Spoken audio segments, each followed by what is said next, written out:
సరదాగా చీర కట్టుకొని సైట్కి వెళ్ళాను. వెళ్తూనే ఇంజనీరు ఏంటి మేడం స్పెషల్ ఇవాళ అంటూ అడిగాడు. ఈ సైట్కి రావడమే స్పెషల్ అంటూ నవ్వాను. ఏంటి సార్ మీరు హ్యాపీనా సార్? మీరు అనుకున్నట్టు స్టేర్ కేర్స్ మార్చామా? యా బాగానే ఉంది. హ్యాపీనే. అవును సార్, గోడలు నెక్స్ట్ వీక్ నుంచి స్టార్ట్ చేద్దాం అనుకుంటున్నాం సార్. మీకేమైనా మార్పులు కావాలంటే ముందే చెప్పాలి సార్. మార్పులు పెద్దగా ఏమీ లేవు. మీరు ప్లాన్‌లో ఎలా ఇచ్చారో అలాగే చేసేయండి. ఒకటే రిక్వైర్మెంట్ ఏంటంటే మా పాప బెడ్‌రూమ్‌లో ఇంకొక ఎక్స్‌ట్రా కిటికీ కావాలి. సరే సార్, చేసేద్దాం సార్. పై ఫ్లోర్‌కి టైం పడతది సార్. ఫస్ట్ కింద ఫ్లోర్ చేసేద్దాం సార్.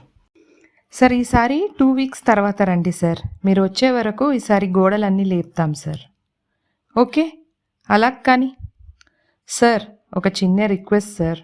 గూగుల్ రివ్యూ ఏమైనా రాయటానికి కుదురుతుందా సార్? అంటే మీలాంటి వాళ్ళు రాస్తే కదా సార్ మేము ఇంకా విల్లాలు అమ్ముకునేది. అండ్ మీకు కూడా మీ ప్రాపర్టీ వాల్యూ పెరుగుతుంది సార్. సరే ఇక బయలుదేరదాం, పిల్లలు వెయిట్ చేస్తున్నారు అనుకుంటూ కార్ ఎక్కి కూర్చున్నాము. ఇంజనీర్ మళ్ళీ కార్ దగ్గరికి వచ్చి, sir please sir Google review మర్చిపోకుండా రాయండి సార్. కుదిరితే 5 ఇవ్వడానికి ట్రై చేయండి సార్.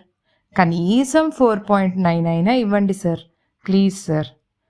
చూద్దాంలే బాబు, చూద్దాం సార్. చూద్దామంటే కుదరదు సార్, తప్పకుండా రాయాలి సార్. అలాగే అలాగే అంటూ బాయ్ చెప్పి బయలుదేరాము.